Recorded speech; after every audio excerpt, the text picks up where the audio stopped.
सोन्याची गुलाबदाणी बाबुराव अर्नाळकर. प्रकरण 13.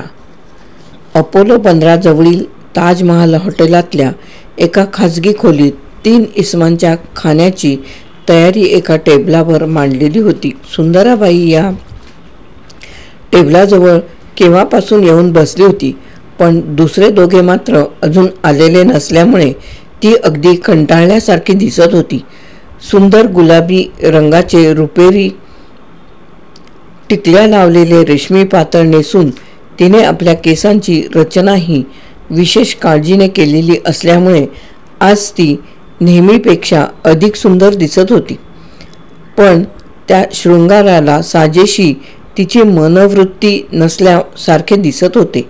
बऱ्याच वेळाने रामलाल व पांडुरंग हे दोघेही त्या खोलीत आले. त्यांच्याकडे जरा रागाने पाहून सुंदराबाई म्हणाली, "काय हा उशीर? मी केव्हापासून तुमची वाट पाहत आहे. ठरलेल्या वेळापेक्षा तुम्ही अर्धा तास अधिक उशीर केला आहे. याबद्दल आम्हाला क्षमा होईल अशी आशा आहे. मला वाटलं होतं की ठरलेल्या वेळी येत आहो. आमची काहीतरी गैरसमजूत झालेली असावी."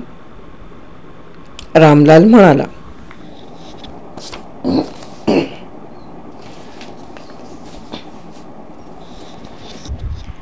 "आता याबद्दल भांडण्यात काही अर्थ नाही." रामलाल म्हणाला. त्याने रामलालला विचारले, "तुझ्या मागोमाग कोणी टेहाळ्या आला होता का?" "ते मला ठाऊक नाही, पण आपला पाठलाग होईल असं वाटत असल्यामुळे मी त्या रामरावाला चकवण्याची एक युक्ती केली.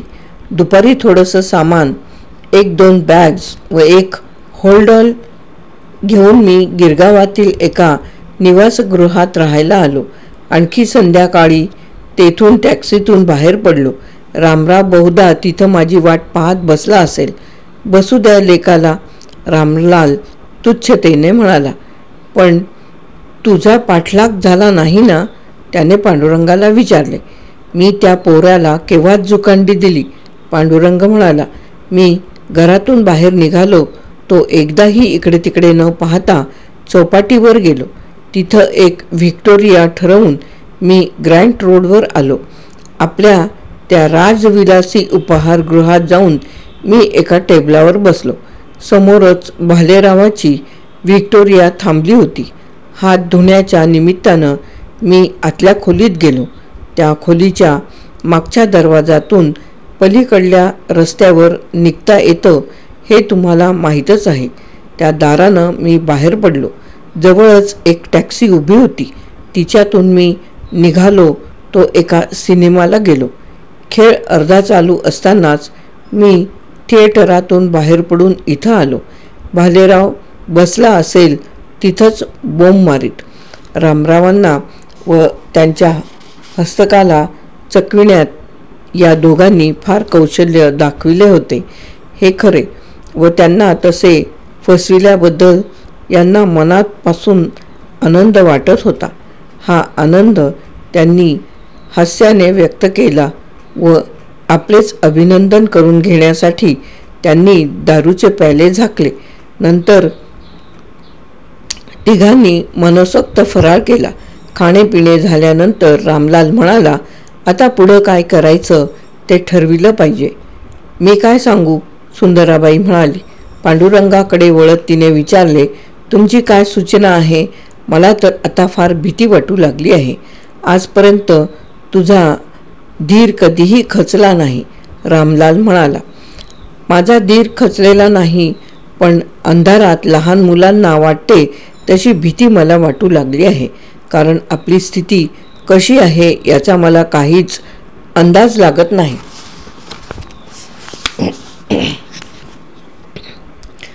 "साहजिक आहे, आमचीही तशीच स्थिती झालेली आहे." पांडुरंग म्हणाला. "परिस्थिती कितीही भयंकर असो, ती किती भयंकर आहे याचा नक्की अदमास असला पाहिजे. तिच्याशी झगडण्याची तयारी करता येते. या दृष्टीनंच आपण विचार केला पाहिजे." "बरोबर आहे," रामलाल म्हणाला. "आपणच भालेरावाला पळविलं होतं असं रामरावांना सिद्ध करता येणं शक्य नाही. शिवाय अब्दुलनेही त्याला काही थांगपत्ता लागू दिलेला नाही, तेव्हा तो मुद्दा विचारात घेण्याचं काहीच कारण नाही. रामरावाला आपला फुलवाडीच्या प्रकरणाशी संबंध आहे असा पक्का संशय आलेला दिसतो. त्याला किती माहिती आहे याची आपल्याला काहीच बातमी नाही. त्याला आपल्या विरुद्ध पुरावा मिळालेला असल्याशिवाय तो खासच आपल्या मागे लागणार नाही. शक्य नाही, पांडुरंग म्हणाला. त्यांच्यापाशी मुळीच पुरावा नाही असता तर त्यानं तो गुप्त ठेवला नसता. नुसत्या संशयावरून तो आपल्या मागं लागला आहे. छे छे, वायफळ कामं करणारा तो मनुष्य नाही हे मी माझ्या आतापर्यंतच्या अनुभवावरून सांगू शकतो. तुला त्याची एवढी भीती वाटते, मग त्याला लंबे करण्याची एखादी युक्ती का काढत नाहीस? छे छे, शक्यच नाही, रामलाल थरथरून म्हणाला. पण या मुद्द्यांचा आताच विचार करण्याचे प्रयोजन नाही. मुख्य प्रश्न असा आहे की या वीरेश्वराला कसा नमता आणावयाचा. आपणाला त्यांच्या बंगल्यात जाताना व त्याच्या हातचा मार खाताना भालेरावानं पाहिलं. याबद्दल मला मुळीच संशय वाटत नाही. त्याने या गोष्टी रामरावांना सांगितल्या असल्याच पाहिजेत. पण वीरेश्वराकडून त्यांना काहीच बातमी मिळवायची नाही हे खास कबूल आहे. आपल्या अटी वीरेश्वराकडून कशा कबूल करून घ्याव्याच्या याचीच मला विशेष काळजी वाटत आहे. तो इतका आडमुठ्या स्वभावाचा असेल अशी माझी कल्पना नव्हती.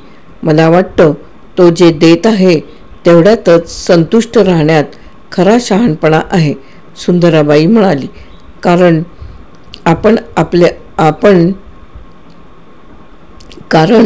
आपल्या असलेल्या वस्तूच्या बाजारी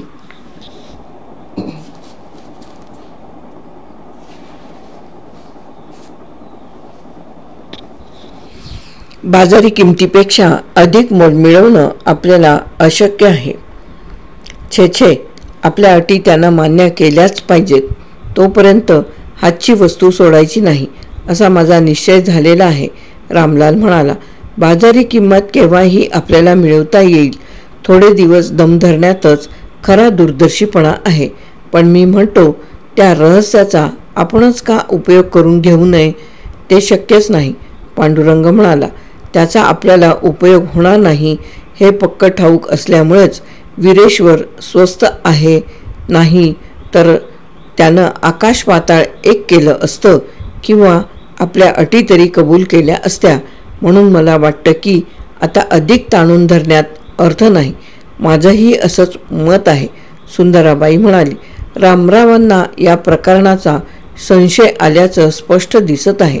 म्हणूनच यातून आपण जितकं लवकर मोकळं होऊ तितकं अधिक इष्ट आहे, पांडुरंग म्हणाला. रामलाल त्यांचे बोलणे शांतपणे ऐकत होता. बराच वेळ विचार करून तो म्हणाला, हे पहा, उद्या आपण दोघे वीरेश्वराकडे पुन्हा एकदा जाऊया. आपल्या अटी मान्य करण्याची त्याला आणखी एक संधी देऊया. त्यानं कबूल केलं नाहीतर पिस्तुलाची नळी कपाळासमोर धरून त्याला वठणीवर आणूया. 20,000 रुपये तरी आपल्याला मिळालेच पाहिजेत.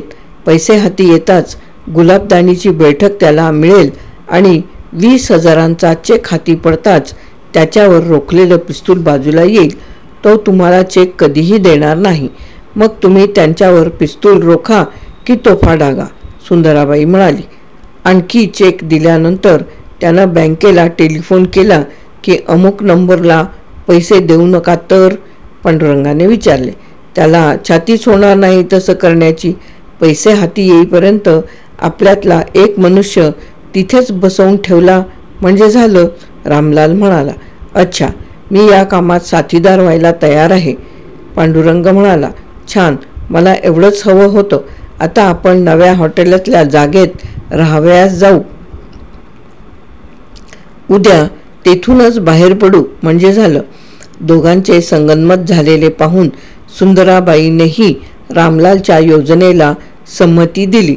नंतर हॉटेलचे बिल चुकवून ते त्रिकूट तेथून बाहेर पडले.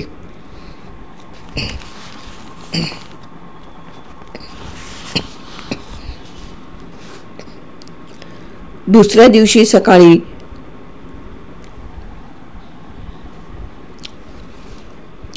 दोघांचे संगनमत झालेले पाहून सुंदराबाईनेही रामलालच्या योजनेला संमती दिली. नंतर हॉटेलचे बिल चुकवून ते त्रिकूट तेथून बाहेर पडले.